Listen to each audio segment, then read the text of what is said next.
My name is Lydia Rueckheim. I'm from Canaan, New York, and I attended Johnson & Wales University in Providence, Rhode Island, and graduated in August of 2018. Some of my interests include music and experimenting in healthy baking and pastry, and some of my hobbies include car racing and reading. One thing that distinguishes me from other candidates is that I have a background in culinary and baking, so showing people how to cook yummy and nutritious foods for them comes naturally. I want to be a Tulane dietetic intern because when I finished my senior externship at the Goldring Center for Culinary Medicine, I absolutely fell in love with what we did with community outreach, cooking classes.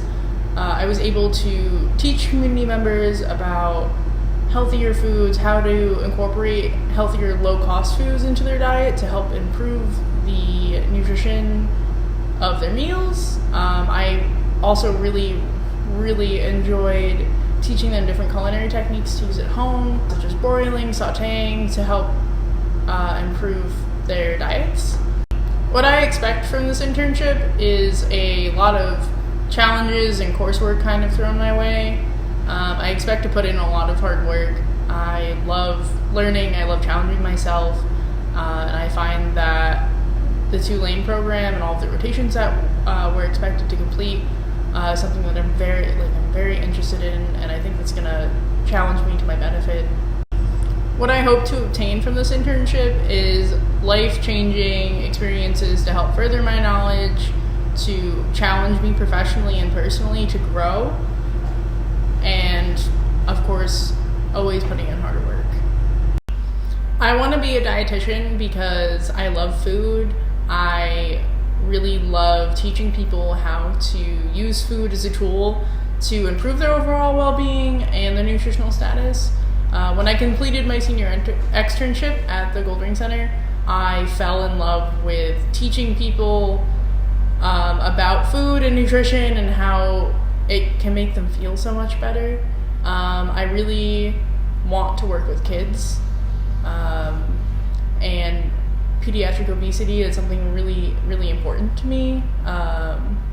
So part of my 5-year goal is, after I complete the dietetic internship and pass my RD exam, I would like to be working in community nutrition. That's also part of what draws me to wanting to be a dietitian, is working with the community and getting my hands dirty and involved with everything. So part of my 5-year plan is I want to be working with kids in the community and their families and helping them build a foundation of healthy foods and family dinners and things that are easy to implement and really help improve their health.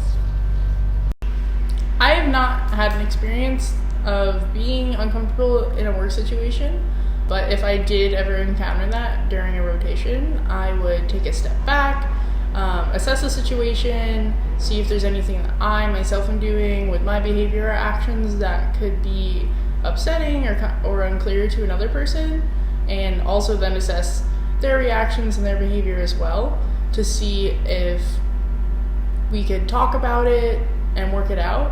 If that wouldn't work, I would then speak to a preceptor about it and see if there's a way to remedy the situation as quickly as possible, so that way we can maintain professional contact. How I prepare for a major exam is I make a list of the topics that we'll be covering on the exam. I then split them up into groups from hardest to easiest. Then I will rewrite all of my notes into a large packet, and then I will make flashcards from that of important terms.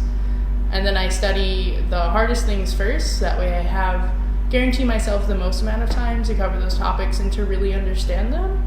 And then I move on to the easier things that I already know. But I want to make sure I always study everything on the exam just to make sure that I know it. A situation that I felt that I was treated unfairly happened when I was preparing to leave my first job for college. I was training my replacement in baking procedures, job duties, and packaging protocol.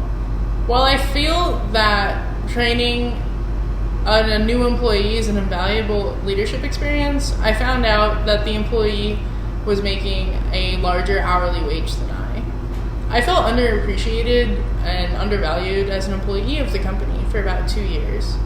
In order to diffuse the uncomfortable situation, I decided the best course of action would be to talk to my supervisor.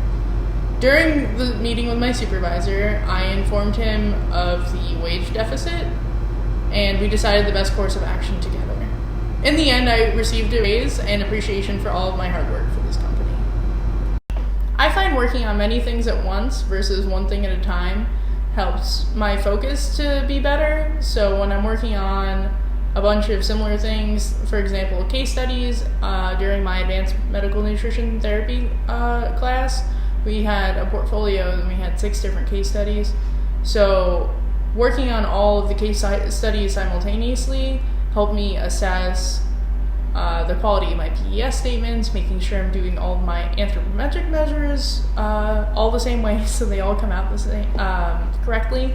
I also find that switching between harder assignments versus easier assignments, for example, during my athletic performance cuisine chef's table project, working on diabetic exchanges can get a little bit frustrating when your numbers aren't coming out, so I'd switch to working on an ethics paper for my multicultural history class, so it really helps me change gears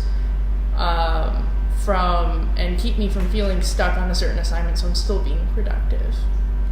A challenge that I faced while trying to work cooperatively with someone who had different ideas happened during my spa cuisine chef's table. We were working on ESHA nutritional analysis layouts and printouts for our project, and we just had different ideas of how to do them and how to follow the recipes that we had all come up collectively as a group. And it took we had a lot of meetings outside of class. We met with our chef a few times to just kind of forge the communication barrier that we were seeming to have a lot of. So it took a lot of outside of class kind of talking and sitting down with each other and doing the ESHA analysis together to show them what I wanted, and then to show me how they were doing it and how they wanted it. So we really did eventually come to a compromise, but it was all about communication.